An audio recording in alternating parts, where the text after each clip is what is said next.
We're going to call this meeting of Koochiching County Board to order. I think we'll start with the Pledge of Allegiance, if we could.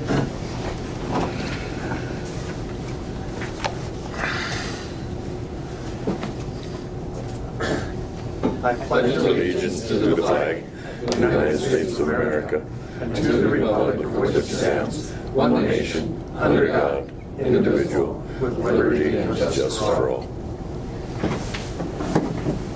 All right, welcome everyone. Our first item of business today is to honor the 2018 Koochiching County Farm family, people that we know very well, but not everyone may. I think we should do introductions for everyone. We'll go right around the room if we could. Ron? Okay, Ron Norby, County Commissioner. Go ahead. Me? Yeah. I'm Jim Linder. Tammy Linder. Jerry Linder. Terry Atchison. Darcy Sullivan, KCCTV. Alan Linder. Wanda Linder. Peters. Tim Gerlach. Crystal Clements. Carol Pavlik. Whitney Jackson. Brian McBride. Kevin 80. Jenny Herman. And Wade Pavlik, and welcome again, everyone. Glad to have you here. I've had many adventures with one of the Linders over the years. And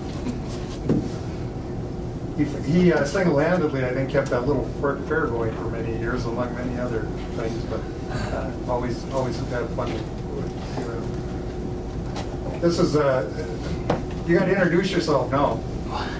Everybody else did. Yeah. Matt Gwynn, Okay. Environmental Services Director. And an all-around nice guy. So, okay. Well, we're going to start. Go ahead, Brian. Well, as chairman of the County Extension Committee, each year,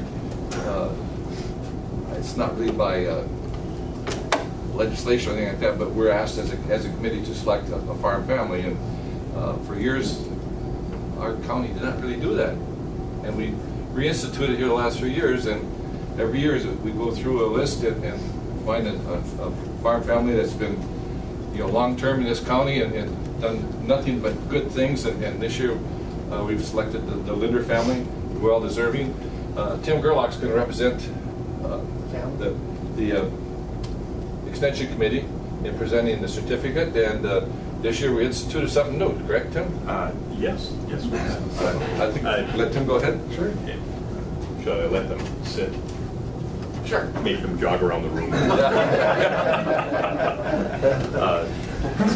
Get to roast you now. No, it's my honor and privilege to introduce the 2018 Koochiching County Farm Family of the Year, the Linders of the Linder Farms. Al and Wanda Linder, along with their family, Jerry, Jim, and Tammy, and I understand Rick visits each year. I don't know if you put him to work too. They run a cow and calf operation of mostly red Angus beef cattle. Al and Wanda have farmed the land that Al's grandfather and uncles homesteaded. His grandparents, Fred and Alma Fromm, originally homesteaded it back in 1903. With that, it became a Minnesota Century farm in 2003. Al spent many weekends on the farm during the summer months, and after his father passed away when Al was just 7, he spent a lot of time with his grandparents and uncles. Al attended Falls High School and married Ms. Wanda Arnold. It's going to date you. 1959. She was very, very young. They moved to Ray in 1964 and built a home in which they raised their 3 boys. Their boys attended the Ray School until it closed and they graduated from Falls High School. The farm started with 480 acres and was expanded to 900. They began with 10 cows and their herd now has grown to about 160 cows. Back in 1967, the barn was struck by lightning and burned to the ground. And tragically, they lost most of their livestock. However, they rebuilt the small barn and started over once again with the help of family. The entire Linder family has been involved in 4-H and the Little Fair for decades. Son Jerry has served for about 30 years on the fair board, I understand. Al has also served as president for more than 30 years. He also started very, very young. Wanda has spent many hours cooking at the 4-H building, and knowing firsthand of Wanda's cooking skills with the Community Cafe, I figured Al would come in here at 500 pounds. So But Al has been a supervisor in the Koochiching County Soil and Water Board for about 20 years. Their oldest son, Rick, who lives in Louisiana, returns for a couple of weeks in the summer. And Jim and Jerry live in Ray, and they have become partners in the farm. And with that, I guess, is it photo op? Sure. Absolutely.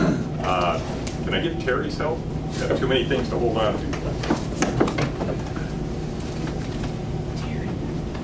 So Wanda, Al, and Boyce and Tam, if you want to come up.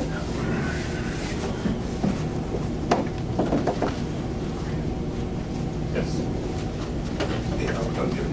Oh, one more hand? Yeah. Go with that. Hey. Here, Will, sorry.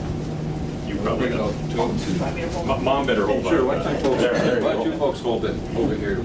Jerry, why don't you guys grab a hold of the, spread it out so they can get a picture of it. I don't need to be here. Come on, folks. Here, let me get in there. Stand behind. Right behind you, all the way. Maybe 1, 2, 3. We'll take one more. Big smiles. Perfect. Thank you. Congratulations.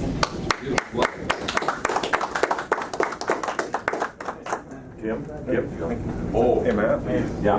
How are you? Good. You know, you should get them from the university. Is this how we do this? For our family. Got more, one more photo op. Yes, yeah. Yep. Come on, Jerry. Gotta get in there again here. I don't know what I'm doing. I can't live in a hay bale. You just keep shaking hands, I thought. I'm gonna let go, Al. All right, good. Slide over. One more? One more. All right, it's perfect. Thank you. Well, I'm thinking we should probably have the recipient say a few words here. I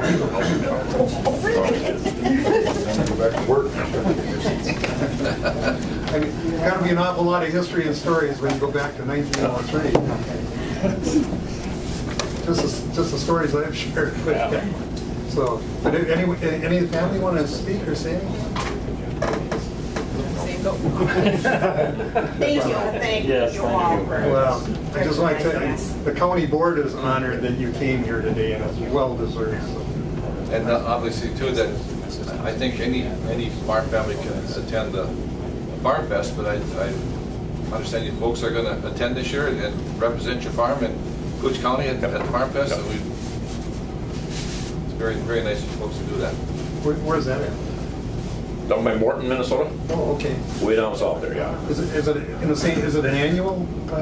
Right. It's an annual deal. How long's it been going on down there, Tim? Oh, must be 40 years. Or Yeah. Wow. It's quite a big deal. I think Yeah. they get about 30,000 people or more. Yeah. Wow. That is. When we went down for it, we anticipated like the state fair, you know, it opened at 7 in the morning and be open till 10 o'clock at night. No, it opens at like 7 in the morning, 5 o'clock. It's 5:30. It's a dead area. Nobody's there. It shuts right down there. Yeah. And they'll be presented there with the farm family down there by the University of Minnesota.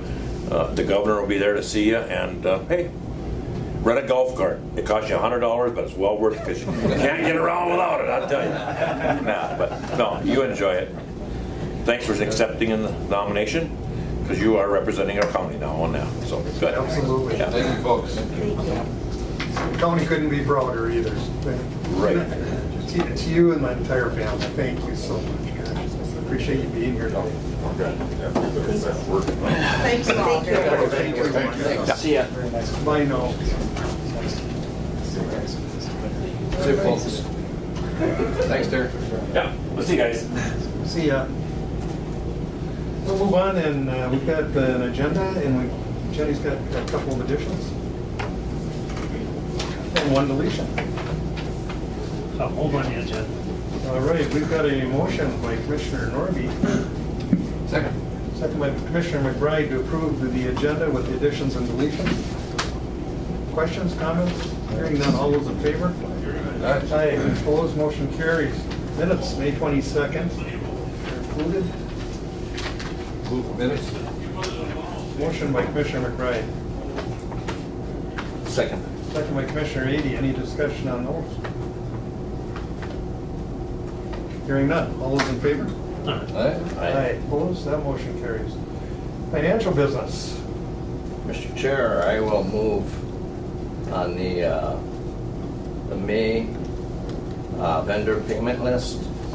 There is one credit on one of the items of $397.74.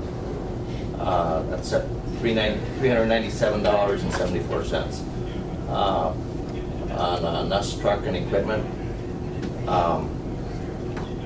So that lowered the payment amount on that to $158.22. And then I will move on the courthouse claim payments, the highway claim payments, and the voided warrants. All right. We've got a motion. Second by Commissioner Norby. Questions or discussion? So we came out a little better with that change. A little bit. So it's always the right way to go.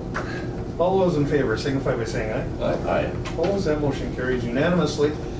We've got the payment for the Island View project, number 8, contract B. Move on the payment. Got a motion by Commissioner McBride, I'll second, Mr. Chair. second by Commissioner Ady. Questions or discussion on that? Hearing none. All those in favor signify by saying aye. Aye. Opposed? Motion carries. Thank you. Okay. Got to ratify the 2018 through 20 LELS local correctional officer contract. Sorry, Mr. Chair, we got F and G.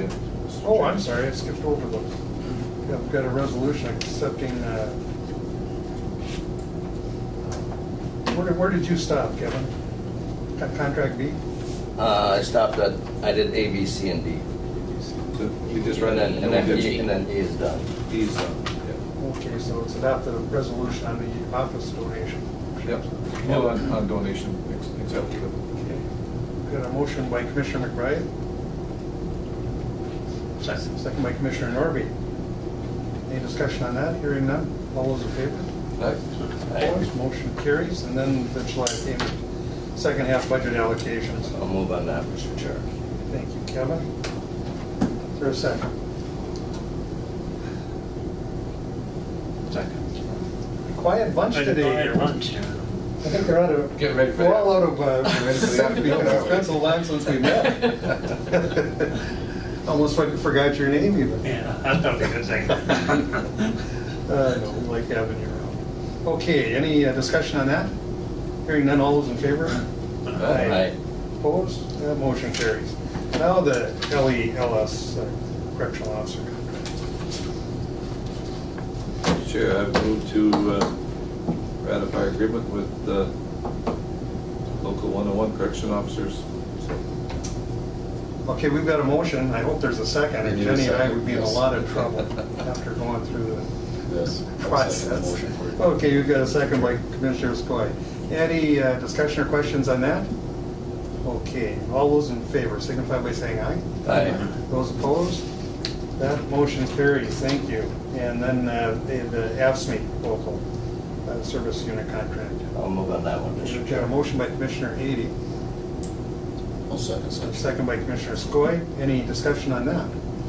Hearing Yes, none. Mr. Oh, Chair. go ahead, Mike. Thank you, folks, for getting these contracts settled, and 3-year contracts. I think it's a great deal for the county, a great deal for our employees. Yeah. It gives us some stability. So, thank you a lot. I want to get, on the other side, I want to give some credit to the employees. Absolutely. Yep. They were willing to work with us and come to an agreement. I appreciate I that. think my thank you is for everybody at home. Yeah, okay. All right, any further? Hearing no further discussion, then all those in favor? Aye. Opposed? Motion carries unanimously. 2018-20 wage and benefits. Oh, go ahead. I'm sorry to interrupt, Mr. Chair. Part of that board motion, just so that we can clarify this, is that I need, part of that board motion should also include that the administration director makes the appropriate budget adjustments along with, and that's part of that settlement for the contract. Okay. There'll be some budget adjustments that are going to need to be made in 2018. And so I would like to just make sure that language is included in that board motion. Motion? Maker and the board okay with that? I think we'll just add it. Okay, great. And then the other part to that, and we can do that anytime, is just to amend the previous two contracts that we ratified to include that same language, that I'm allowed to make the necessary budget adjustments and the transfers from contingency funds into those different department budgets. Why don't we take care of that right now, then That would be great. we would need a motion on that. Okay. Okay, we've got a motion by Commissioner Ady. Second. Second by Commissioner Norby, as Jenny defined. Any comments or questions? Hearing none, all those in favor signify by saying aye. Aye. Opposed, that motion carries, and we got that taken care of then. Then the wage and benefit 18 through 20 for the employee groups, sheriff's recorder, auditor, treasurer, and attorney. I'll move on that, Mr. Chair. All right, we've got a motion by Commissioner Ady. Second. Second by Commissioner Skoye. Any discussion on that one? Okay, hearing. Go ahead. We're removing actually the sheriff's, the elected officials besides board. There was a step that I missed. I want to give them the opportunity to have a little time and then get back to me to make sure that they're in agreement, and also the opportunity to meet with the personnel committee if they so choose to. So I sort of missed a step, but the other ones have all agreed, the non-union hourly and salary. So it's just those two groups at this time. Salary and hourly. Not us. No, but, Mr. Chair, if I could? Yeah, go ahead, Brian. If I'm understanding this right, Jen, that the motion should be for non-salaried hourly employees, non-salaried hourly employees, but the elected officials would be not part of this motion? That's correct. We're going to wait and do that. But there's one more step, they One more have to have the right to approach the personnel policy. Exactly. Okay. Yeah. Okay, so we will adjust it then here to that. And we had a motion and a second. Are you okay with it? Yep. Great. Any further comments or questions? Okay. Hearing none, all those in favor, signify by saying aye. Aye. Opposed? That motion carries as amended. All right, we'll move on then to the Minnesota Department of Transportation Air Services Marketing Grant. Move on, MnDOT. Yeah. Well, we can, so we have a motion by Commissioner McBride, for a second. Second by Commissioner Norby. Any discussion on that?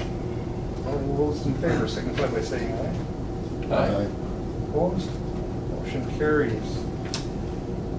Okay, county cemeteries discussion.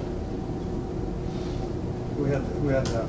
Well, this came out of my district, but some of the smaller cemeteries are having trouble, and some of them are being maintained by one family, and because there's no townships out there, you know, one family's been doing it pretty much for 3 or 4 years, and you know, it gets to be, I mean, somewhat of an expense to wear your lawnmowers out and do things, and so it was brought up that, and I thought that we should take a look at some of these smaller cemeteries.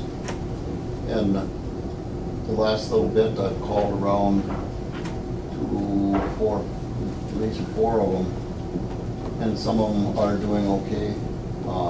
Some of them are having some trouble.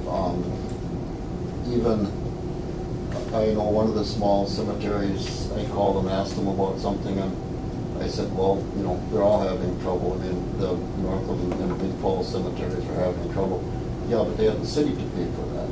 Yeah, but the city doesn't have the funds to pay for it. I mean, the city is paying the maintenance people to do it, and so they're all being hurt. Now, Big Falls has had a campaign for some fundraising, and they do have some money in their account now.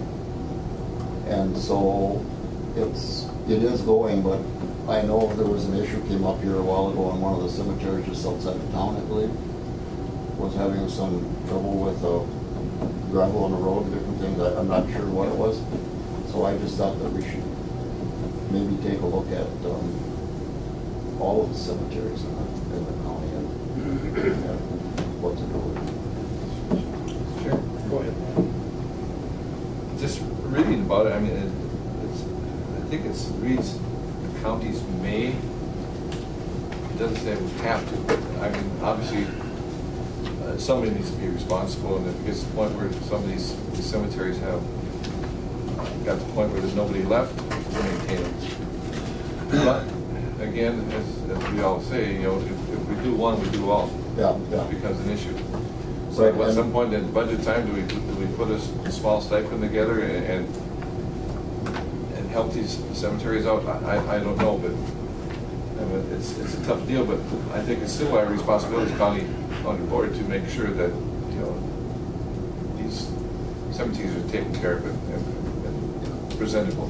And I know that in Birchdale, they're okay because they have, you know, outside funds, and I know that Lowman has had a few different things, and they got some money from KCDA to do some fencing and different things, but they have an active community there to do it, but some of them, you know, some townships, there's only 3 households left, and you know, they're all older, but it's not necessarily fair for the city of North Ulm or Little Fork or Big Falls to be paying higher taxes on the whole city structure and then have to hire the maintenance to do it. So I guess it's just something that we should maybe take, and we can't take it as an individual basis, but I think it's something we're gonna have to look at. But actually, one of the cemeteries, you know, it said that they're okay, but it's some of the bigger work that they can't do. The trees that were planted by the people 50 years ago are now way too big, and they don't know how to get rid of it. You know, and it's just a lot of little things out there. But I think we maybe should look at some way to try to. I don't like it's a big amount, but you know. I've been involved in one of them for a long time, and actually up until this year, the maintenance and repairs and pretty much everything was done with volunteers. Mhm. But this year, I mean, by a long shot, I'm the young guy, and I just can't do it anymore. So the cemetery association has hired a contractor to take care of it, but this year or next year is going to be a money problem. So I think we probably can't settle it here today, but it is something we need to look at, and there's lots of them. So, Yeah. you know, people come in here and ask, or make our own list or whatever, but I don't think we're gonna fix it today, but I think it's something we need to look at. Do you agree on that? Yeah, right, yeah. And something else I think that should be a question that was brought up to me by one of them, and I asked a couple of the other ones, they didn't know either. What, on the perpetual care, some of them have a perpetual care clause. I think according to law, all you can spend on that is the interest. You can't take anything of the principal out to do that. And with the interest at 0.5% right now, it's pretty much negligible. I mean, it's pretty much nil. And I don't know if we could maybe check on that too and see, you know, what kind of funds they can use. So. And of course, the KCDA is also there, and they could apply for some money for that too. But it's, I just. That might not be a bad idea. Yeah. But that's Janet KCDA is a issue for a project. Yeah. You're going for ongoing maintenance, it doesn't quite fit into what No, the but scope of the KCDA is. No, but I know that they'd be able to do it, to say if they had to hire someone to come in to straighten tombstones and, you know, I mean, that is, Fencing. and fencing or brushing and stuff like that, that is, I mean, some of these cemeteries are small. Like you said, in some of the townships, there's hardly anybody left, but, you know, a few bucks for 6 months to go a long ways for mowing the lawn, and maybe, you know, once in a while another snowplow through it. But I really don't know how we go about doing that. I guess it's a conversation more for a committee of the whole to have that discussion.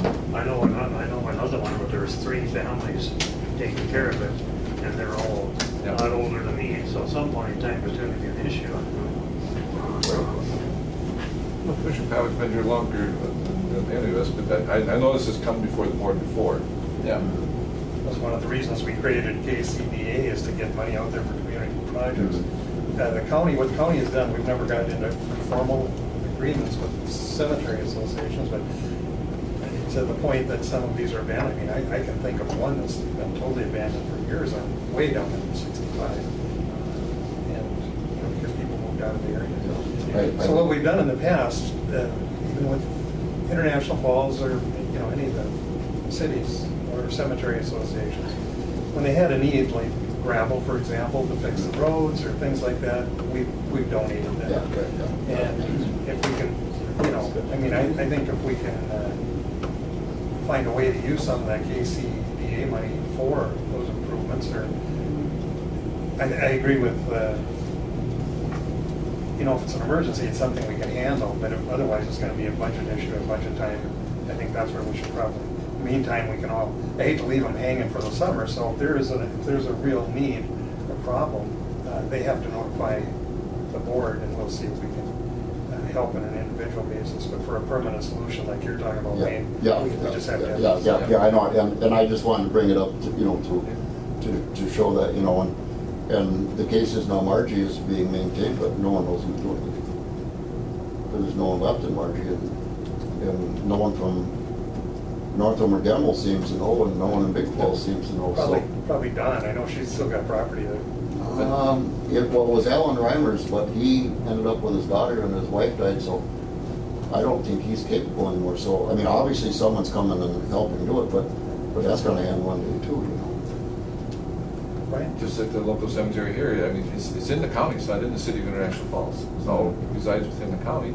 And obviously you have St. Thomas has one, and I imagine they must do some good, take care of that. And then the VFW has the cemetery, they must, but then they get the central part, which Forest Hills is, I guess what Commissioner Pavlik said is, an individual basis, if somebody needs something, they'd have to come to the county board until we have a chance to tackle that issue.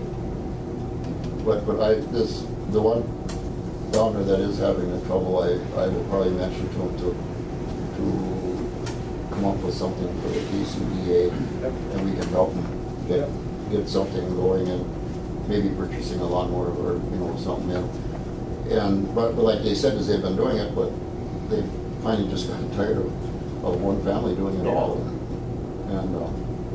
and stuff. So it's but I'm sure it's going to be something that's going to. I think so too. Especially out in the rural areas, it's going to. I think it's just because we're getting older, we're thinking, who's going to take care of the cemetery? But I talked on the way to Grand Portage, and I was going to kind of ask some of the other counties how they do this, because we all have rural issues like that.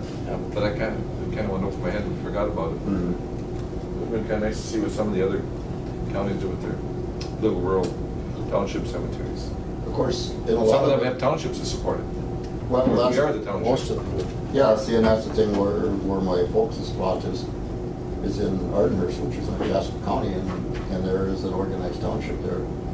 And and if they have to levy, $10 a household or something. But like I was talking to the ones in Wildwood, and if you levy $10 a household out there, it wouldn't make $100 in the whole, on the whole thing. So it's just something we'll have to look at. Well, anyway, in the meantime, keep us posted. Yeah, I will. If they've got an immediate need, or Casey, that'd be a good place to start. With something bigger, gravel, things like that. Yeah. We need to. Well, and I guess maybe even if or if it was a gravel on the approach going in there or something, maybe even the county could go a load of There you go. or something.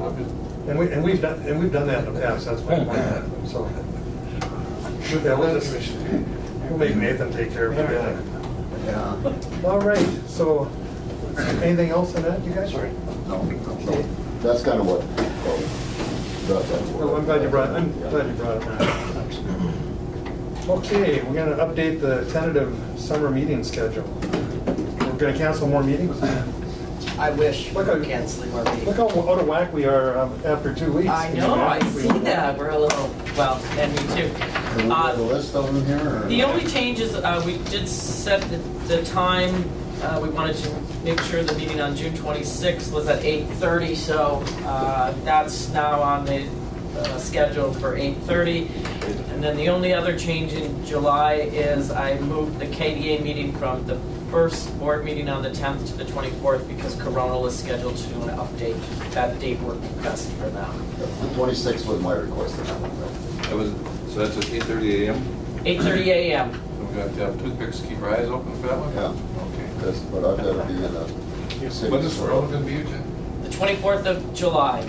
Okay. So I just moved that KDA meeting to the 24th instead of the 10th. And I'm sure there'll be other changes too, but for now, let's try to stay with this schedule. I think meeting twice a week in the summer is plenty. Okay. So, anything else on that? Everybody okay? We will move on then to information systems business, SB, or is it BS? Not sure I understood the That's when I question. get things back. Welcome, Jackie. Hello. How are you doing? I'm doing good. Good. We're going to be nice to you, but we're going to be real mean to the next couple of people. Good, save it for them. Okay, we're looking at approval for a capital outlay expenditure. This expenditure was planned for in the 2018 budget planning. It's basically replacing the PCs and laptops that are out of warranty. And I have notified all the department heads that I'm going to be asking for money from them, and they responded back, so I think we're all good. That means they'll be asking for money from us. She already Well, did. they already have it in their budget, Oh, so they're I'm all- asking for them. You're going to get your hands on it. Yeah. Go ahead. She didn't say they responded in a positive way. No, they all did. They all gave me the nod. Okay, well, what's the feeling of the board here? Oh, We've got a motion by Commissioner McBride, I'll second, Mr. Chair. second by Commissioner Ady. I already have my new computer side, I know. What do you think of this clean cut guy? He looks like an attorney I now. almost didn't recognize him. He does that every summer. So. Okay, any discussion on that? Hearing none, all those in favor? Aye. Opposed, motion carries. There you go, Jackie. Thank you. Oh, that's easy. We've never said no to her yet. We don't know what she's talking about. Yeah. Yeah. That's because she's reasonable and sensible, unlike, who's our next, the county assessor. He's like, Yeah, didn't mean that, we can always joggle things. He might really want to get back. so. Okay, all right, county assessor, approve promotions of appraiser 1 to appraiser 3? Appraiser 2 to... 2 to 3, we had 3 okay. people that passed their license requirements to get moved up. Income qualified license achievement. They're income qualified, but they can't do commercial yet because they don't have their AMA license. And to get that, the only thing standing in the way for that, believe it or not, is an 8-hour exam. Wow, Big 8-hour. 8-hour.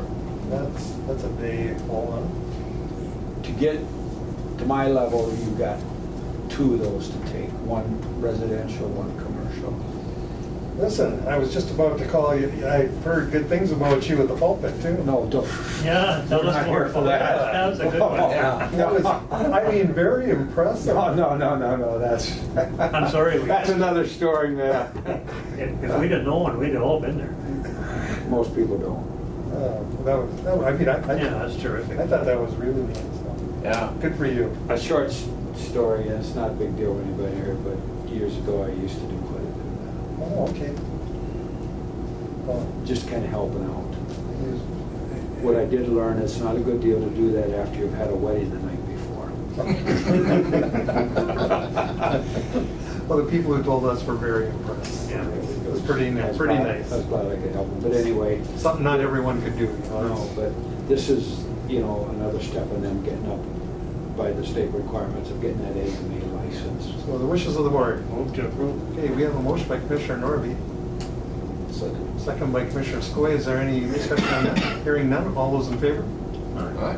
Opposed? Motion carries, they got it. We'll see you in a couple hours. Okay, sounds luck. good. Thank you. Good luck. Behave yourself. Land and forest business. Good morning. Morning, Nathan. Brenly, right, with an N. And, yeah. I was telling, what a cutie, huh, Carol? Came to talk to us. Way nicer than her dad, I can see that. She right is. away. I'm teasing. So what do you have for us today? A donation? Yeah, I'm just bringing it up for consideration to classify a pull-behind tree planter that we have as surplus equipment in the department, and then donate that unit over to the Soil and Water Conservation District office to help landowners with tree planting projects that they have. I mean, we don't use it anymore, and the only folks that have been using it recently are private landowners from time to time. Basically, there's some pictures in the packet that I included. You can kind of see how it works. You basically have to have a tractor or a small dozer to pull it. It's basically used for taking old field areas and planting them into trees. It works pretty slick in that Does application. it pull stumps or anything? No.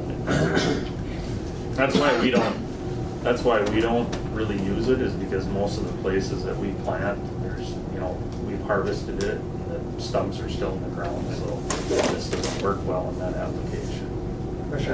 Well, I understand they're requesting new tires and a new hydraulic system. Yeah, we put some money into it already, and I think, part of the deal, what I propose to them is the other work that needs to be done, they take care of that. I don't think it's any big deal. See these old farms, especially when we go up to our place in Canada, where they had rocky terrain, but over the years, they must hit rocks with their plows. And eventually, they pile them all in a big pile in the middle of the field somewhere. Some of them are very large. Amazing how they do that. But anyway, anyone have an issue with this? No. Move to allow donation of equipment surplus equipment to Soil and Water. Motion by Commissioner McBride, second by Commissioner Skoye. Any discussion on this? Hearing none, all those in favor? Aye. Opposed? Motion carries. And they, Mr. Chair, that motion would be for donation for $0. So they can pull it down the highway. Is that how you Yeah. tie it by? Yeah, actually in the picture of it, you can see, the first picture I included, where kind of Sam's standing there leaning against it, and you can kind of see there's a ball hitch on one end, and you actually pull it down the highway on the opposite end. When you're actually using it, you pull it from the other end. So It's like a torture machine. it is, especially if you're the guy riding. Yeah. All right, All thank right, you. Nathan, thank you. Believe me, when you get around, you know you get around. You stop and hurry. Well, no, you eventually bounce over, but we were sitting right on the bare steel. I mean, Yeah, no kidding. you're lucky if you remember a boat cushion to bring in with you. So that peels and you flatten it and it rolls it back, right? Yeah, So you just it just cuts it. There's a cutter, and it just opens it up, and you put it in there, and then the next way, it puts it back together. push it back. Yeah, actually, I've used even they do have two placers too, and stuff, but it takes a lot more power to pull on. Use something similar to that to do the trees out in my field. Put a lot of those in I'm there. dragging my feet because we're quite a bit ahead trying to keep things. Actually, Yeah, we're gonna have to take a little bit of a recess here.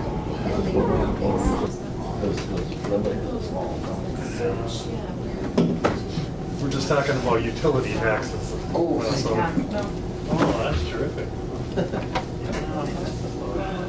So how are you doing? Good. Good, thank you. Public hearing for the Gedney petition to vacate the public property.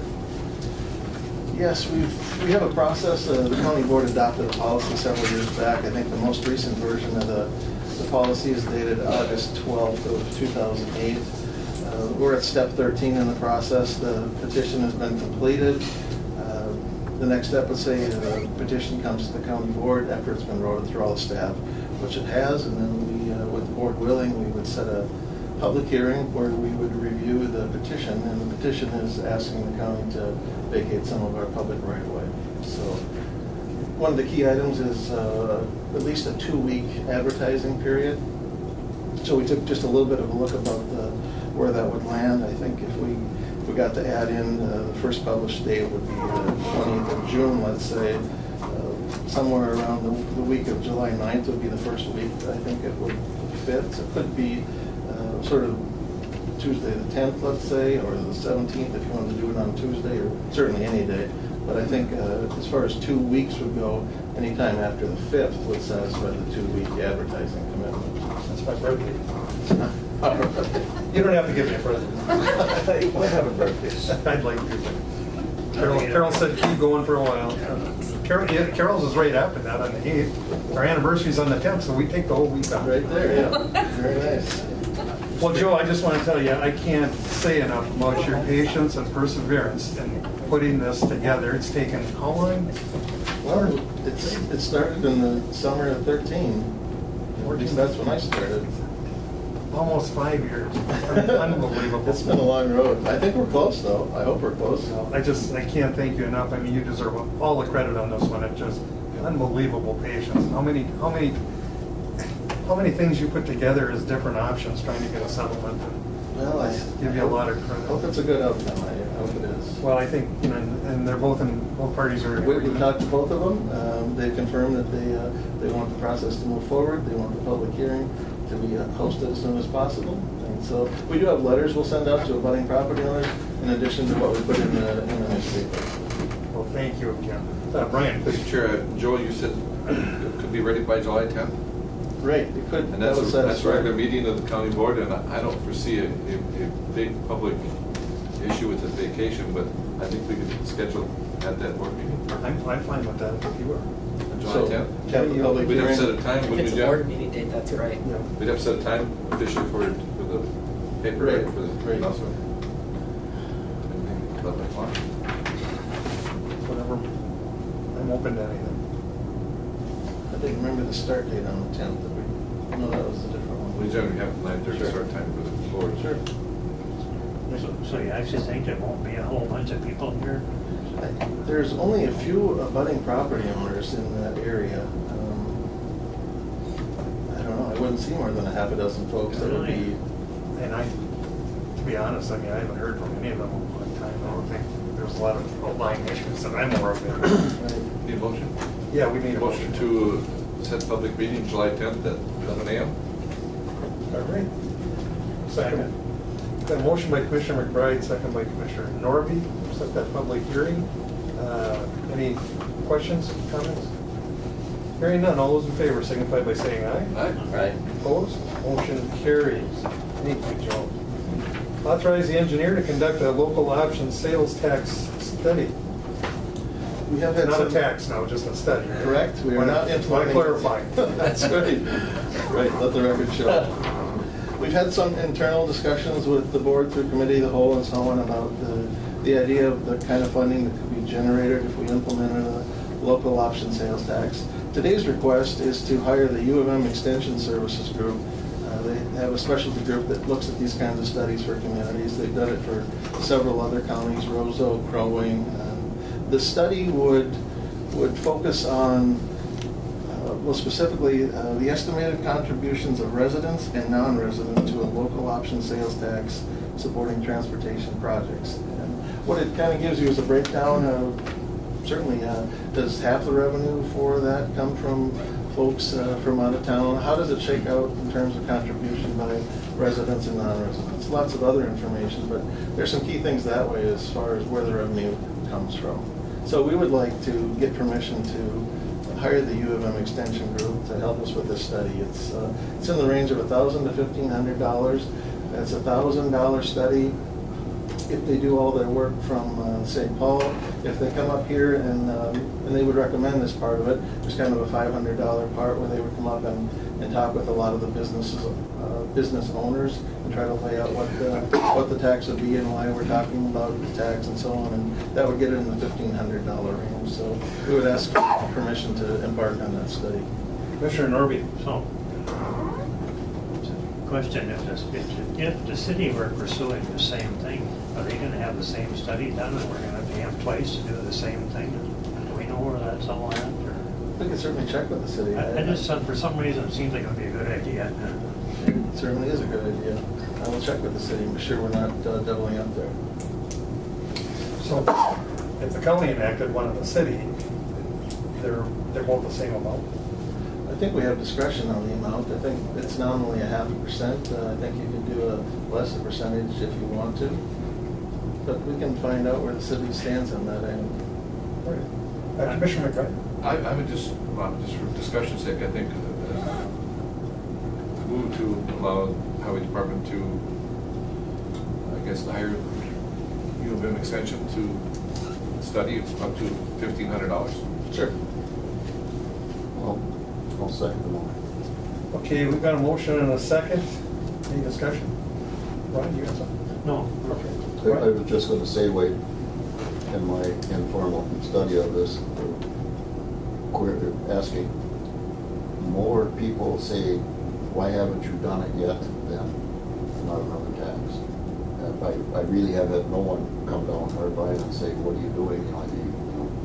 So it's being received a little bit better than I thought it would be. Right. So Joe, just for clarification now, any revenues, if this tax was to be implemented by the county, any revenues would be subject strictly to highway department improvement road projects or type projects, right? Right, I think we have to make a list, we attach the list to this process, and we use the funds generated through local option sales tax to cover those project costs. When those projects are done, then that initiation of that local option sales tax period is done. I think there's a 1-year wait if you want to implement again. I think you have to wait about a year and then go through the steps again to initiate another local option sales tax program. That's my general understanding of it. But I think it's not for equipment. I think it's not for buildings. I think it's for road and bridge. Or wages. It's strictly for. That's my understanding. Bricks and mortar. Essentially. I believe so. I think road and bridge. Road and bridges. I think some of the other counties that we have talked to, one of the ways they've looked at it is, and they've used it for local roads and township roads, that sort of thing, because they're, I think like us, they don't have any good funding source for local roads and township roads and bridges and so on. So it is a possible funding source for work on those kinds of roads and bridges. Right. We'll go get Kevin's up first. Do you know if they can use that in part for airport projects, runways, things like that, transportation? I do not know. I don't know if there's any exclusion relative to a runway. Okay. I don't think it can, but it's good to check it. Yeah. But, Commissioner Skoye and I, last week when we went up to Grand Portage, I picked him up and we went through Side Lake near Hibbing, and that portion of the highway, I don't know, must be a couple miles. And it's got the sign on it, this project was through Globe. It's a beautiful road. I don't think they would have the money to do that rural road like that without that option. Obviously, and any project has to be signed so the public knows that these are tax dollars that are. Yeah. It's funny because I know Brindle, when he first drove by in St. Louis County, Doug would go down there a lot, and he'd see those signs and he'd kind of cringe, thinking that you're calling attention to another tax. And then he called the St. Louis County engineer and said, "How's that going over? Are you taking some flack for that?" And St. Louis County, their experience was it was just the opposite. The people thought it was good. They could see how at least that part of their tax contribution was being used to improve the roads. And Doug said, well, I guess, sort of rethought it and made sense to him after that. All right. Anybody else? Wayne? Yeah, one question on this is that if it's job specific, and maybe those other counties haven't been into it this long, but you don't hear of them doing that, and that's why I was wondering if they are lining up enough jobs to last for a time, or so you don't have to keep going back through the same process. Yeah, originally I had heard it was generally kind of a 10-year time frame, but I haven't been able to confirm the 10-year time frame. I've heard more that it's linked to a list of projects, that when you initiate the process, it's to fund this group of projects for this dollar amount. And when you've gotten through those projects and spend those funds, then your taxing authority ends. And if you want to restart it, you go through a separate process to restart it. How many years, Joe? I don't know that there is a magic number of years. I think it's more tied to the projects and the dollars. I think because our county is in miles of county roads, we probably could get 50 years. So, All right, anyone else? I think we should go for it. They say it's about a 6-week duration for the study. My own view on this is that, you know, it's a sales tax, so that's a perimeter of the state. That's just another way to do it. I mean, the state could enact this and hand the money out to the counties. So I'm always reluctant to do that, but you know, I'm willing to go with the study so that we can get the numbers and take a look at it. But in a way, that's kind of, if we're going to do a sales tax, we're just adding another cost to the taxpayers to do the study. But we don't have, I know we don't have enough information to make a decision. So we'll see what happens. The other thing I would like to see, I mean, if the board is gonna push this, then I think we should let the taxpayers decide, whether it be a referendum or whatever. This is just something totally out of the county's purview, and we have it because the state is allowing the county to do it. And just, I want to know that the people are supporting this. We can make the case what we're going to do with those dollars and how they're going to be spent once we get that information. But I think the public needs to be informed and should be able to weigh in on this. It's just my feeling. We have to have public meetings, of course. Public meeting, you know, I know how public meetings go. I've done this long enough. You're going to get, you know, you'll get supporters or opponents, but unless you put it out there as a option on a referendum during the election cycle, you don't know for sure. You know, the other thing is gas prices are rising dramatically. They have in the last year, so they added, you know, and the people of International Falls is a very good example. If the county and the city are both going to enact one, you know, they're going to get hit harder. But I know I'd like to, whoever brought that up, talking with the city, I think you should, Joe, because I know Mayor Anderson has mentioned that because they don't have money for their roads either. Sure. And so, like I say, I'm not closing my mind to it, but I'm just a little cautious here when it comes to us enacting new taxes that aren't, you know, property taxes. That's our purview, property taxes. All right. Go ahead, Ron. Well, and I can't help but agree with you because a lot of the people in St. Paul are on a 2-year election cycle and we're on a 4-year cycle, so they're always against raising taxes because they're always campaigning. Okay, any other comments, questions? All right, hearing none, all those in favor signify by saying aye. Aye. Opposed? Motion carries. So you got that, Joe, and now we're looking at authorizing the engineer to hire Alliant Engineering for building documents, train detection system on 24, Mr. Commissioner 80's territory. I bet you're for this. All right. We have had lots of discussions about this. This is focused on a design and a plan preparation and a bidding document that would develop plans and specifications for a train detection system. Generally, it's been sort of framed as there would be a couple of cameras at the Van Linn grade crossing, and the cameras would be looking north and south, so it would see the grade crossing and it would see the corridor north of the grade crossing and the corridor south of the grade crossing. The cameras would send that live data back to the fire hall for use by the by the fire department dispatcher and for use by the ambulance dispatcher. And the same data would go to the LEC for use by the police and the sheriff. And theoretically, the dispatcher would have that live information so that if there were a train blocking the grade crossing at a time when an emergency responder needed to get across the tracks, if the dispatcher had that timely information, they could route the emergency responder to the alternate route, which we think in this case would be the CN maintenance road along the east side of the tracks. So they'd go into downtown Rainier, jump on the maintenance road, and get down to the Van Linn that way. Or they would egress from the Van Linn road on that CN maintenance road. So it would be a $16,000 study to figure out the equipment, are we wireless, are we cable, are we fiber, how do we interface with the dispatcher equipment at the LEC and at the fire hall. We have talked to the sheriff and the police, we've talked to the ambulance and the fire. They're all in support of it. They would all like to have this data. They understand how they would use an alternate route. we would just like to see if the board is interested in this, and if so, would you like us to move forward with hiring this specialty consultant? It's the same outfit that did our train detection system in the Rainier and Highway 11 and Highway 20 and so on. And so we'd like to at least design the system, and we could then get a price on the system. We would know how much infrastructure do we have to add, do we have to add fiber? We could get sort of an engineer's estimate on how much the system would cost, and right now we don't have a good feel for that either.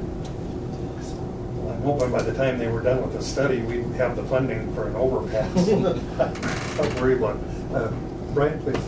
Joe, isn't that available, CASA funding? I think CASA maintenance. Yep. When we did the Highway 20 train detection, even though we put our system out on Trunk Highway 11, because the grade crossing was on CASA 20, we could use CASA maintenance money for that. For the study? Yeah, we think the same applies. That helps. So, Because it's 16,000, is a pretty good chunk of money. yeah, it is, for sure. Yeah. Have you had any discussion with the sheriff in this? Yes, Okay. absolutely. And he's still he's still of the mind that road is going to be open if he needs it for emergency, right? Because I'm going back 12 or 14 years ago, not too long after Kevin started. We were looking at the feasibility of using that road when cars were stopped. I see. And CN said, no, it's not open to the public. But the sheriff at that time said, if there's a delay or emergency, that road is open no matter what. Yep. Right. I just want to make sure we're all in agreement on that. I believe we are. I think that if we have to use that road, we'll use that road. Yep. I mean, it's fire life safety. It's such an important issue, it seems. I'm sure CN looks at it from a liability standpoint if someone got hurt or whatever. I don't understand that, but it'd be nice if we had a clear understanding with CN too, is what I'm getting at. So Yes. we never have a problem with someone getting through there. Go ahead, Commissioner. Well, especially if CN is blocking the road. I mean, we still do have blockages out there where the train is sitting across the road longer than 10 minutes. And statute, state and federal, is 10 minutes. So, if they're blocking the road, there's going to be people using that road. Right.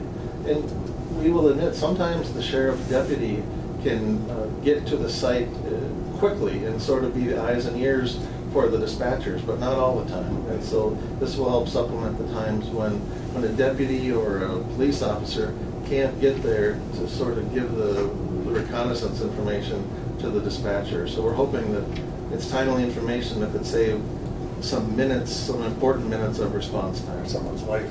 Yeah. Do you know if the fire chief has expressed an idea of whether or not a loaded tanker truck could make it down that road if it needed to? Well, we've had that discussion with him. I don't want to speak for him, but I think he would say that if he had to do it, he could do it. The CN plows the road in the winter. The road is always routinely plowed. Yep. There's certainly a few bumps and chuck holes and so on, but I believe that a fire truck could make it through there. Same with an ambulance. It's a rough road, but I think if they had to, they would get through there. Okay, well, my main concern would be not so much in the wintertime, but in the summer. Because, you don't have, it's not going to support the weight, is what I'm concerned about. With their whole lot of stuff on that They road have- now. Their maintenance trucks are over, some of them are in excess of 10-ton axle load. I mean, they're heavy trucks, what Yep. CN uses. All right. I would hope that if the road can support their equipment, it would support ours. Yeah, it should. Yep. The fire chief asked if we could try to secure some sort of agreement with the railroad. We talked about that in May, and we haven't initiated that yet, but that is something we could pursue if we want to. Is there some scenario where if the railroad would have us sign an indemnification, let's say, would they be more inclined to let our emergency responders use that road if they were indemnified to some degree? And that might be something we could talk about, I'm not sure. I cannot see any company with any compassion or whatever would deny access to emergency equipment. To me, that is, it's just not right. Well, anyway, I think it's one of the issues we need settled. It's an important one for sure. All right. Anything further? We have a motion. Do we? I'll move. I thought Kevin would jump right on that before we could change our mind. Yeah, I'll move on that, Mr. Chair. So- Okay, we've got a motion by Commissioner Edy, second by Commissioner McBride. Okay. I saw you nodding your head. All right. Yep. All right. Don't mean to put words in your mouth. All those in favor? Aye. Opposed? Motion carries. No way you can thank Joe, Kevin. Yep. Believe me, I have. All right, authorize the engineer to hire a consulting firm on the application for the federal build grant 24. You know, before we go to that, getting back the motion we just passed, was there a cost estimate with that? 16,800, I think. Yeah. 16,800, okay. All right. We'll move on then to the build grant. Right, the federal DOT has, working with Congress, set aside money for federally funded projects. It used to be funded through the Tiger grant program. They stopped Tiger and they initiated this bill, B-U-I-L-D. It's probably based on Tiger, but it's got some modifications. It's a little bit more tailored to rural projects, which is a good fit for us, and certainly focused on infrastructure. Some of the Tiger money went to larger projects, larger infrastructure projects, a lot of transit projects, a lot of bigger urban type projects. It seems that there's a movement with the build program to get some of the money out to the rural areas. The program allows for federal funding up to 100%. Sometimes our federal projects have been sort of an 80-20, 80% federal, 20% local match. Tiger, I think, had some 80-20 and some 90-10. The bill does allow up to 100%. It's the first year of the build solicitation. The applications are due, I think, July 19th, and then the federal DOT makes awards December 18th, I think, of this year. We had to submit a brief letter of interest to MnDOT a couple weeks ago. They were trying to get a feel for how many counties are interested. MnDOT is also an eligible applicant. Each state is capped at $150 million worth of build dollars. So the build dollars go across the U.S., no more than 150 to any given state. No applicant can submit more than 3 applications. So I believe the state of Minnesota will be a competitor if we move forward with this. They can submit up to 3 applications. Each application is capped at $25 million. So it is theoretical. It's possible that if MnDOT were to be successful with, and I have no reason to believe they have 3 projects that are at $25 million, but just sort of worst case, MnDOT, if they had 3 at 25, MnDOT could get up to $75 million, or any other county theoretically could too. You're capped at 3 applications. Each application is capped at $25 million. Our Van Linn Road and Bridge was sort of that $10 to $11 million range. If we're capped at 3 applications, who makes that decision? Who makes the decision on what the 3 are? Right, that's a good question. It's kind of a 2-part application for the build money. The front end part is a benefit cost analysis. And the benefit cost analysis gives the applicant a feel for the viability of the project, or if you should make modifications to the project. It would certainly look at how many folks are positively impacted by the project, what's the cost of the project, and the analysis that goes with that. One of the analogies that the consultants have used, that if one of our projects we were studying was the road and the bridge, and let's say that's 11 million and that affects 3,000 people, a companion application could be the bridge alone. That's 4.5 million for 50 households. I'm oversimplifying, but if you sort of grind through the analysis, you could see which one of those would give you a better benefit cost analysis ratio. And theoretically, the higher that score, the better position your application would be. I don't know yet if we did an analysis of those two, which would get the higher score. Presumably, the application that benefits the most people, but there is a cost to go with that. So that's something we could shake out in the preliminary part of the study if we wanted to do that. They have also said, the folks, the consultants that have done these, And we're looking at consultants that have done a lot of Tiger grants, because we think they have expertise in the same area because they've done Tigers. That expertise transfers into the build grant, we believe. So that's how we've been looking at it. We have talked to MnDOT, we've talked to MnDOT State Aid to try to get a feel from them whether they think our project, either as a road plus a bridge or just as a bridge, is a good project. Of course, because this is the first year of build, there's not much, there's no history to look at, really. There's Tiger history, but there's no build history. And Tiger was such a different kind of a funding award system. So I don't think we know. We hope, because it's infrastructure, it's, it's a road and bridge, it's rural. We tick some of the boxes that are outlined in the build sort of guidance, I guess. So Would Dwayne's Can of Worms project be eligible? I suppose he could be pursuing it as well. Yeah, and he'd be competing. That's right. Probably I think against he's, that.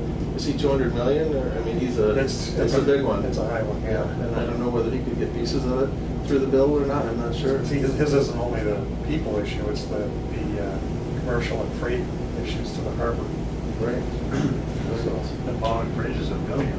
I didn't make that up, that's what they call it, the can of worms, by the way. Yeah. It's a great name. They did a presentation, I mean, it's just how it ever ended up the way it did is, Yes.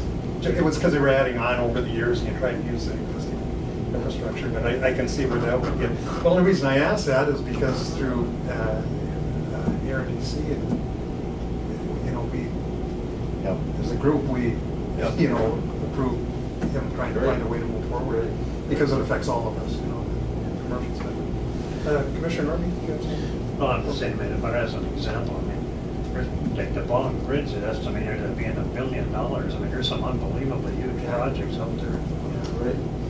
And then had to work pretty hard to get all the money for the Evelyn, Virginia Bridge too. That was a big one, over 150 million, I think. So they've been busy. I think it's certainly worth pursuing. I had to testify many times on these sewer projects that the county has engaged in over the years. And the people who are paying attention ask the right question. You mentioned how one of the criteria is how many people does this serve or protect. And they'd look at me when they'd ask me that and say, "You're asking for $15 million for 241 homes?" Right. Then I have to explain why. It's a bit the bigger issue. It affects everyone because of the water issues.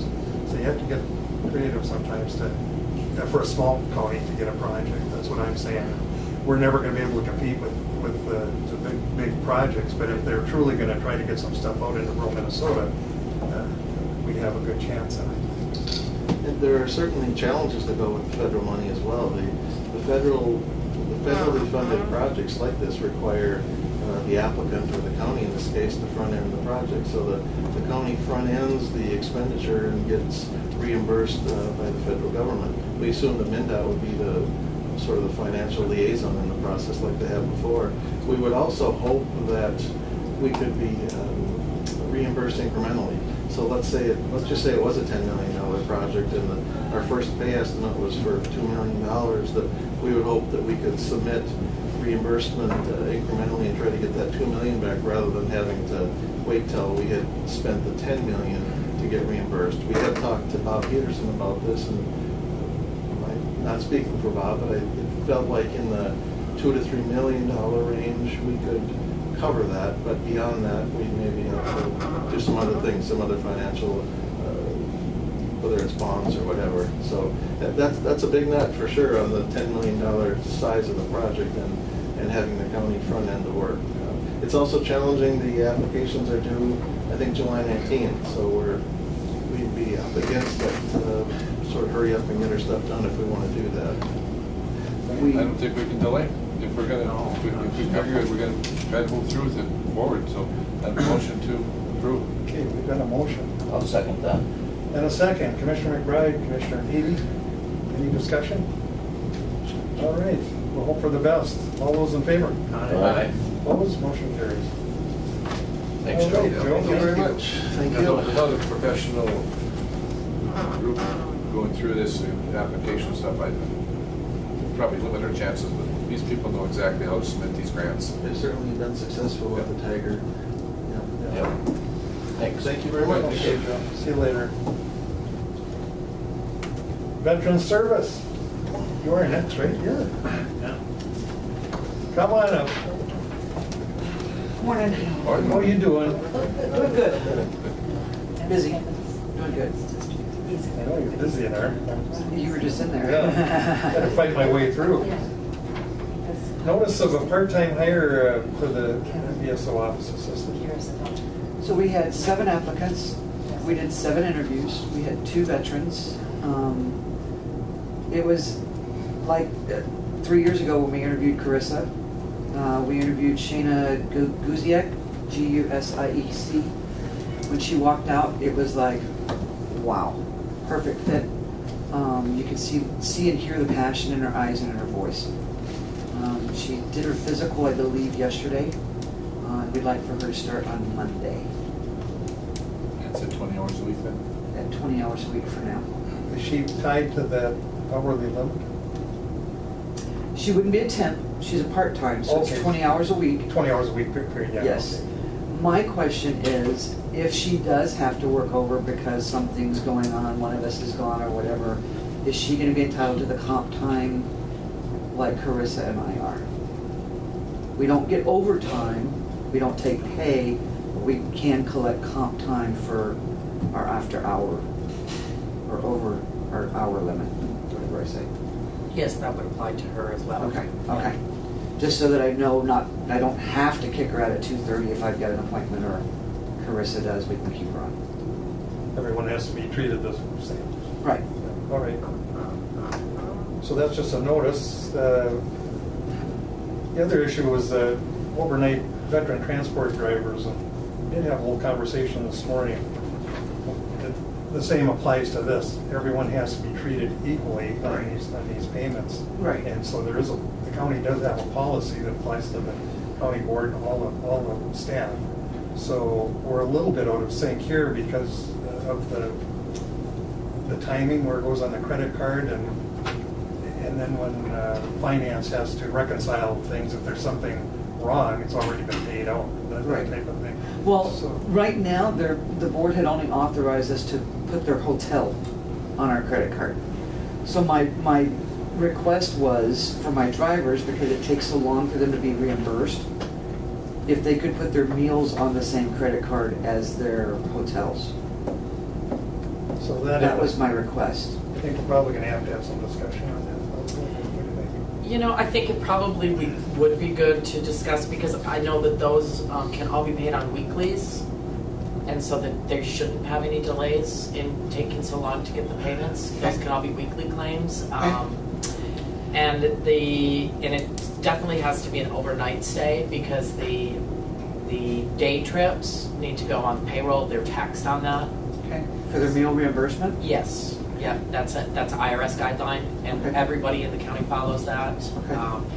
And so it's really a matter of, if it goes on the credit card and the claim is invalid, or maybe they tipped too much, or they didn't have the proper documentation, we've already paid that. And so how are we gonna get that money back from that transport driver? My thing was, I was just trying to keep costs down from out-of-pocket expenses on the drivers, because they're only getting $65 a day anyway, but now they're having to fork out money out of their pocket, and then their stipend that they get is, sometimes it may take 3 weeks, depending on when they have the trip and whenever they turn it in, and when payroll is.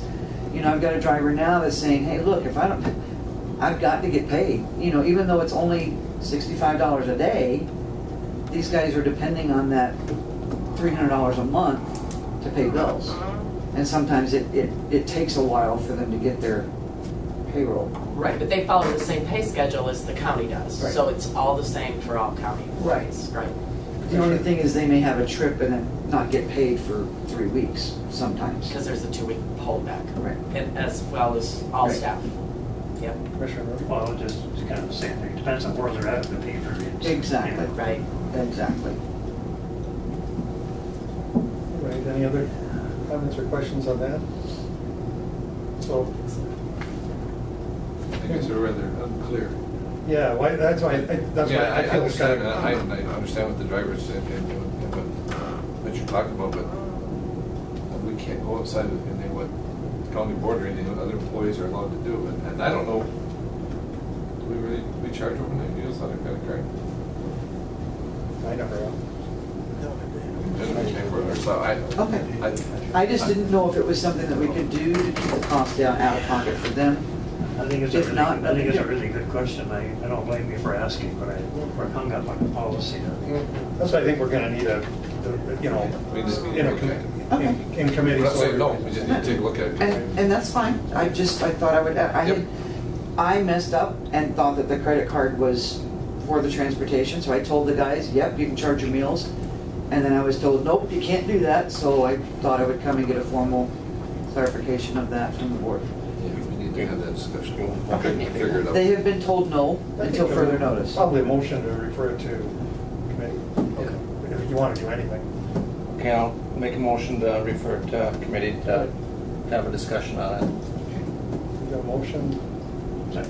Commissioner Edie, Commissioner Norby, with a second. Any further discussion on that? Go ahead, Ron. Is everything going okay with that $200 limit? Is that still okay, or? I didn't give them a $200 limit, y'all did. That's right, you wanted $100. I gave them a $100 limit. That's right. I'm not paying $200 for a hotel. I don't pay $200 for a hotel when I go out of town, but they're not either. So they So never they're, most of them are 79 and 90, I think is the two hotels that they're using. And that's, I'm keeping them to that. I didn't tell them that they were allowed to. That's without their taxes though, right? Yeah, I've noticed that, I noticed on a hotel bill, especially down there, they have this huge add-on for, I don't know, what, some sort of special. Several taxes. Yeah. Most of the drivers too will ask them for a veterans discount because of what they're doing. Sure. La Quinta is really good. Fort Snelling, or not Fort Snelling, I can't think of the other one that Randolph uses all the time, but they give them good deals. So yeah, we don't come anywhere close to that $200 limit. You know, it's kind of funny, if, what the state guideline is, or maximum is 15% tip, correct? That's our policy, that's not a state policy. That's not state policy. That's our So if policy. you go over that, you're responsible for that amount of money to go to 20% tips. So 15% is maximum. All right, any more on that? Call a question. All those in favor? Aye. Aye. Opposed? Motion carries. Okay. I'll wait for you when you get done, so we can go look at that space. Yep. It'll be done shortly, so. Okay. All right, sounds good. That's all I got. I still don't have the report card from the VA. I'm checking it every day to see what our status is, so as soon as I get that, then I'll do a, come in and do a briefing as our yearly report as to where we are. We did, however, just get a $30,000 back pay decision this morning on a gentleman. So 2 years in the making, he's gonna get $30,000 back pay. And a couple of items are still, it's life-changing. Big It's deal. life-changing for these guys, yeah. It makes a huge difference in their life, yes. And That's they all I have. appreciate it, I know. That's all I have. Thank you. Thanks. All right, we're gonna talk to the VCB General.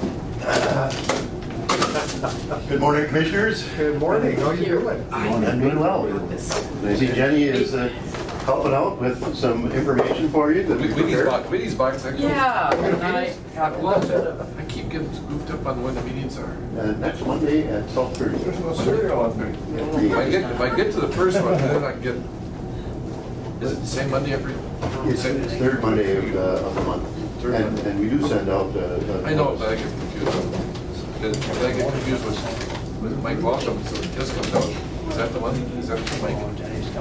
No, Mike is usually doing forward things, but he's apparently. There's probably some. I was trying to get that, but I didn't get there. That's cool. Well, we've got these cool packets of information, and I brought some additional if there's anyone in the audience that wants one. I got one at the city council. Need one? We make paper in this town, you know, we're happy to hand this stuff out. I'm good. Okay. I do it without. Okay, good, next week, thanks. Kid, this one looks like our island.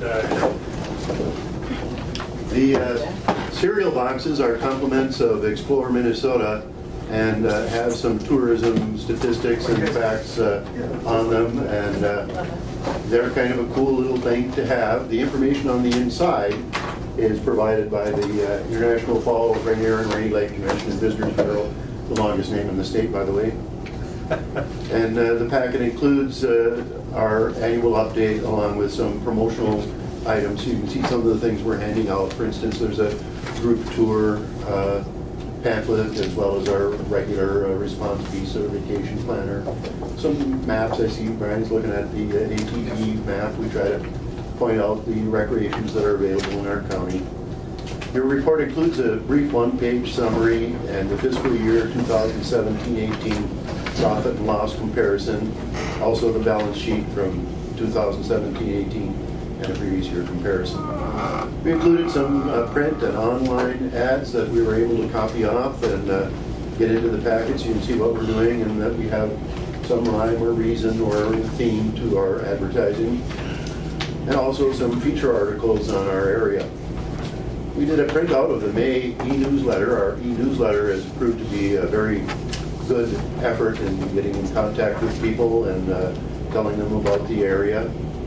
And we have a Facebook post that shows a reach of nearly 160,000 people, which is a significant number of people to reach through Facebook, which has been another very successful thing for us. And then I threw in the Facebook Insights report and the May 2018 report based on the April numbers that we usually provide to our board members.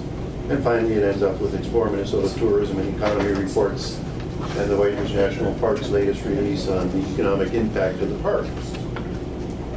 So I know you can all read and look through all that information at your leisure, but I thought I'd also add in a few things regarding what the board's been up to.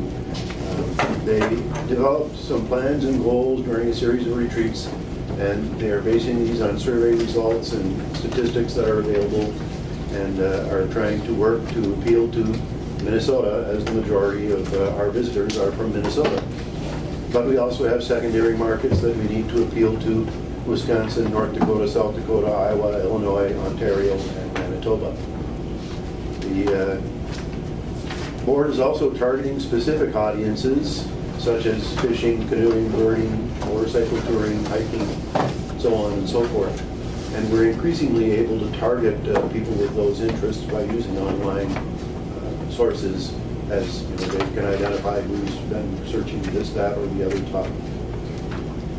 We also make seasonal appeals: fall colors in the fall, migrating birds, hunting, so on and so forth, ice fishing, snowmobiling, cross-country skiing, snowshoeing in the winter, spring fishing season, the sturgeon on the river, migrating birds again in the spring, and of course summer recreation, fishing, boating, and camping.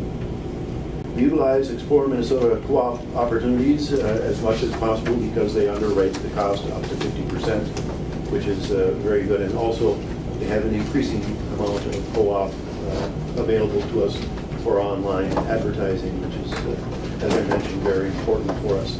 An example of that is last year, Explore Minnesota underwrote half the cost for us to geofence everyone that went to the Northwest Sports Show. In other words, we identified everybody that had a mobile device at that sports show, and then later, over a 2-week period, targeted 300,000 messages to those people on devices to promote fishing and the kind of sports things that you learn about at the sports show. And then at the same time, we also have an ad at the sports show. We have our vacation planner available, and we put an ad into the outdoor news, which was handed out free at the sports show. So hopefully we got a lot of exposure to those folks. And that's just one example. Take 5 targeted 300,000 people in an Explore Minnesota co-op email blast that were interested in fishing. They searched somewhere online for walleye fishing in Minnesota. And we just completed an Instagram social media contest yesterday, in which we gave away a $500 vacation package for this fall. And it stirred up a lot of people getting into our social media. You had to share 3 times or with 3 people that you knew outside of yourself. And we got new leads that way. And we ended up with a lot of interaction with people that wanted to know more about the contest and wanted to learn more about coming to the area and vacation. Our board has also started meeting as a committee prior to the regular meeting that Brian will soon be coming to. And the idea there is to go through all of the options that are available and try to narrow it down so that the full board can focus on policy and direction and spend their time looking at all various proposals, which are quite likely rightly reviewed by the people most qualified to do so. We have to thank a couple of board members that stepped on with the end of their terms at the end of our fiscal year. And those are Kelly Franz, representing the city of International Falls, Kelly Briggs, representing Koochiching County, and Mary Jane Hayden, representing Rainy Lake Hospitality. And we want to thank the county board for appointing a new representative to the board, Brian, who should be able to make the first meeting next Monday at 12:30. And of course, you're all welcome to attend if you wish. Are there term limits for members? We don't have term limits, we just have terms. I guess there are. You could serve 3 consecutive terms, but then have to take 1 year off. And they're 3-year terms, so I guess 9 years. Pete, so those other positions now, have they been filled? Like for Mary Jane? The city of International Falls appointed Joanne Dornhecker, and we are working on trying to recruit a Rainy Lake Hospitality representative. And it might be connected to the new facility that will be going up in Rainier. 2018-19 budget is very optimistic. We're looking that the lodging tax revenues will increase. That's even with the loss of some local properties like the TP and the Knights Inn. We expect some new tourism businesses to also be coming online, as I mentioned, in Rainier. And that will be adding to the bottom line and the ability to promote.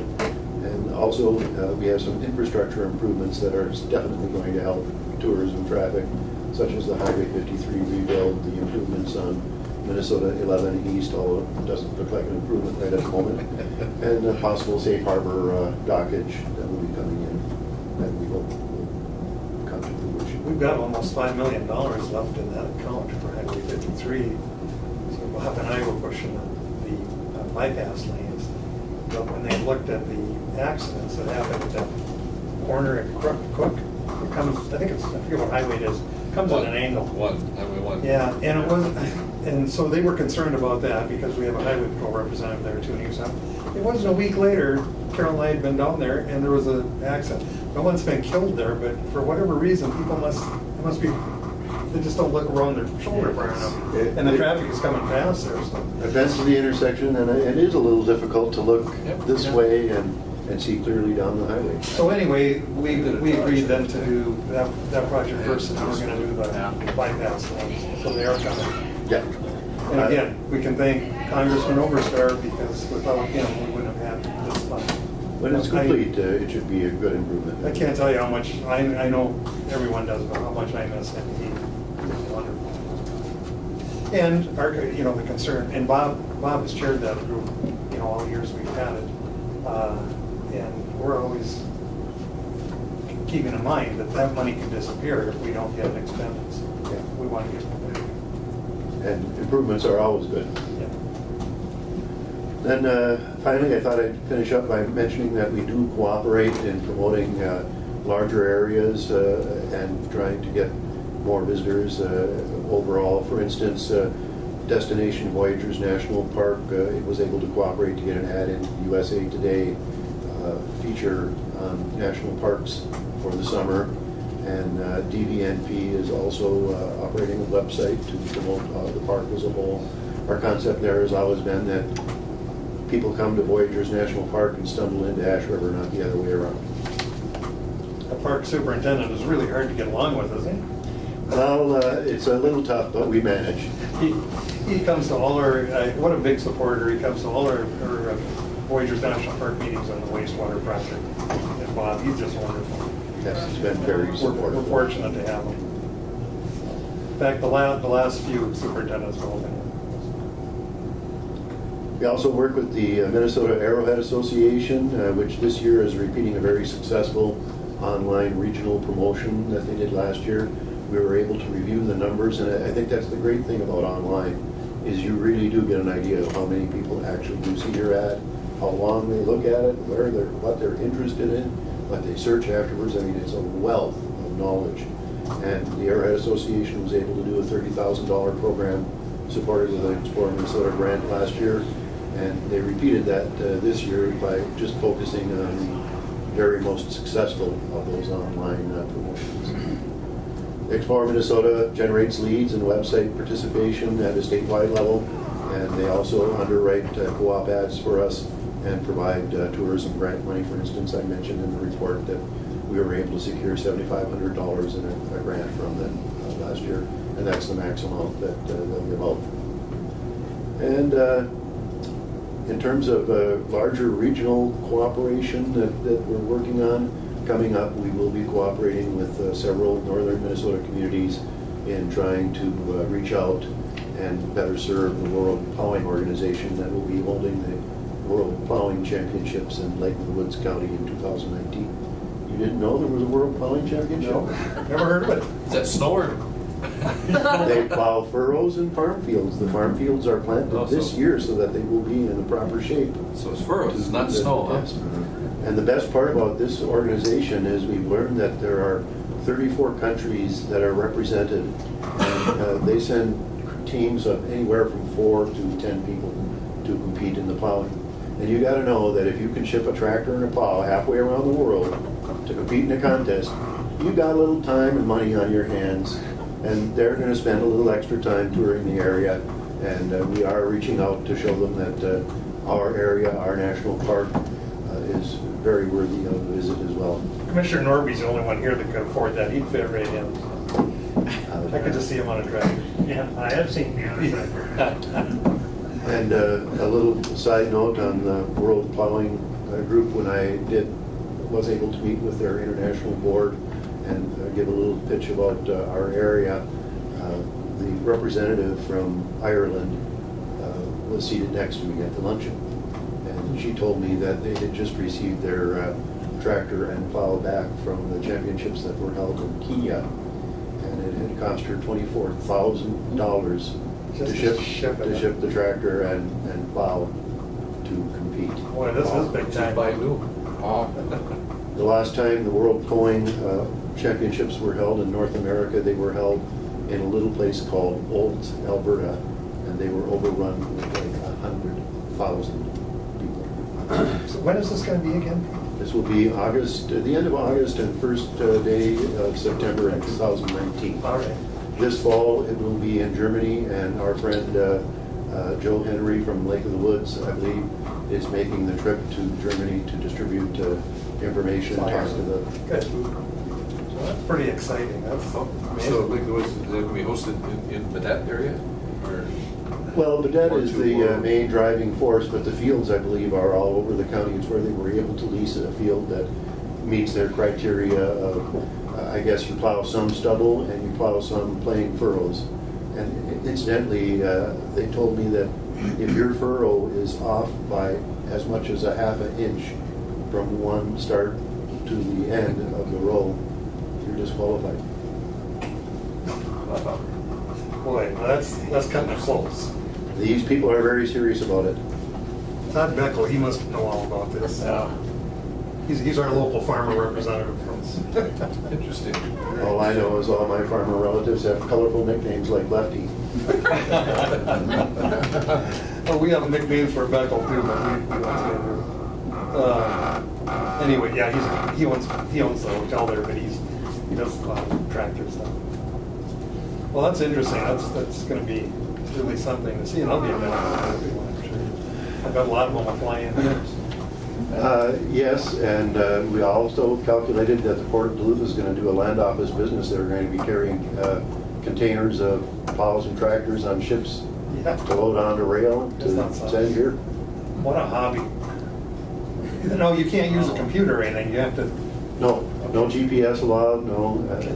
A lot of these modern farm tractors now, they set it up and it does it without them having to touch it. Your own man, you have that? No, that barely had tires. Todd bought it from me. Yeah. Go ahead, Ron. So considering we've lost a couple hotels, is there an occupancy rate study done? Do we know where we're at with that? Are we in desperate need of another hotel, or are we okay where we're at? TP is a good example. I've been asked about that. What is this now? They're closed and no effort has been made to begin any kinds of repairs. I guess they're unsure of how they want to proceed. Okay. And there is talk about even selling the property for a different type of development. In answer to the question, the lodging operators are a little bit loath to tell us about their occupancy rates. Okay. They don't want their competitors to know that, but we can judge general level of occupancy by looking at the amount of tax dollars that come in. And we've calculated that in the summertime, we run about a 65% occupancy rate. So there is some unused inventory, but the trouble is that on Friday nights, it's 100%. Fridays and Saturdays. Yes. And so you got to figure out that open space is open on those weekdays, Monday, Tuesday, Wednesday, not the weekend. And of course, the occupancy does drop off some in the winter because there's less winter activity. But then the inventory of rooms also decreases in the winter. Some people are just simply not open. But that they go guns to the wall, right? Todd's full in the winter because of fishing. Yes. Commissioner McBride. I was talking to a person from the rec hockey board the other day, and one of the issues is we only have one hotel that has a pool. Yeah. Last year, we never hosted a tournament in International Falls or Cooch County because of the issue of enough lodging for these teams to come in, for everybody to, you have your social rooms and all this stuff, and they just won't come. It's not the distance because they love coming to International Falls, it's the lack of that type of lodging. So that's lost dollars. And to your question, Ron, and to comment on that, it's been my experience in observing around the state that new development in a community tends to bring more people to the community. It makes the pie bigger, not more people sharing a smaller pie. And that's usually because the new facilities will have those much needed amenities that are in demand, like a pool, like that. As for instance, what I've heard about the development to go up in Rainier, it will be the type of business that will drive that specific customer there that's looking for that experience at a distillery with a tea hotel in the area. And let's face it, it's got to be a fun place to go. Just remind everybody too, for Thursday for Koochiching National Park, for the unveiling of the Koochiching National Park quarter.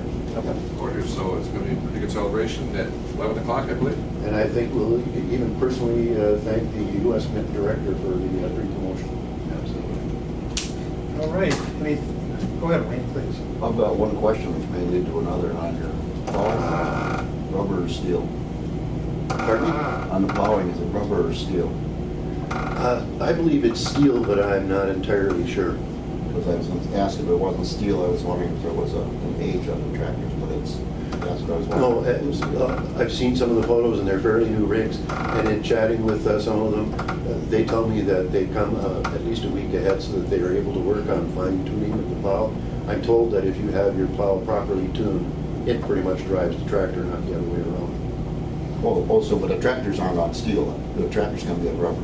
Yeah. Okay. When I'm in tune, Carol drives. Probably a good thing. Yeah, because I didn't know if they had to use pre-1940 tractors or...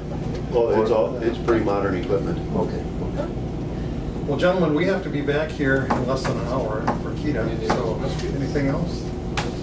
Unless you had some questions? No, Thank you. This stuff is really Not good. other than that. Len, did you have something for us? No. Okay. Changes. Go to set up when you guys are done. Thank you. Thanks, Pete. Come out of here. Yeah, Pete, it was very interesting. Where we got the We need to motion to... Any other, okay, thank you. Motion. All second are getting Forestry Department calls identified maps. Is there anyone here for public comment? You're not here for that? Thank you. Thank you. Just go to my cabin. Good. Just because you're the camera person doesn't mean you can't chew us out or something. No, you know. Okay, Motion to adjourn? all those in favor signify by saying aye. Aye. Okay, welcome to the KDA meeting. We'll get started here. First item of business is to approve the agenda. I'll move it. I'll second, Mr. Chair. All right, motion by and a second.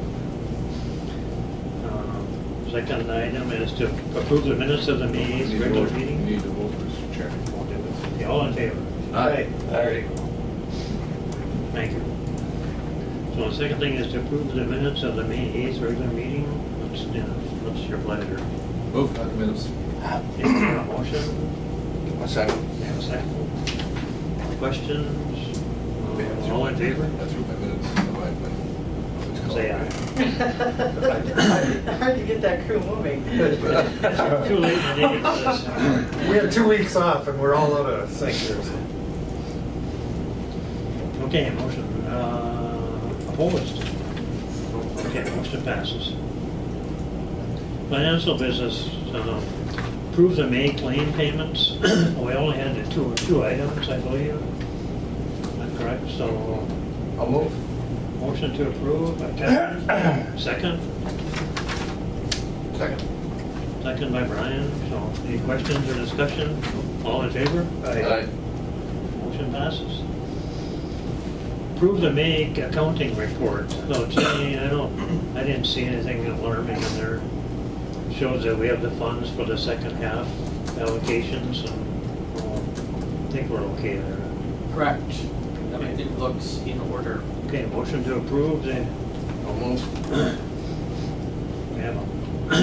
we have a second? Second. Okay, any discussions or questions? We trust you. All right, all in favor? Aye. Opposed? Motion passes. Approve payment of the second half budget allocations, and now that we know there's actually money there, so what's your pleasure on this? We promised that we'll sign that by motion. We have a motion, do we have a second? Second. Discussions, more questions? All in favor? Aye. Opposed?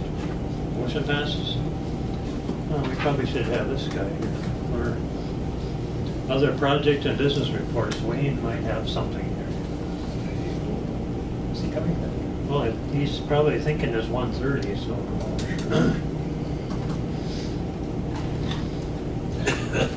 Okay, then we'll move on to public comment. Any public comment? Motion to adjourn. Move. We're done.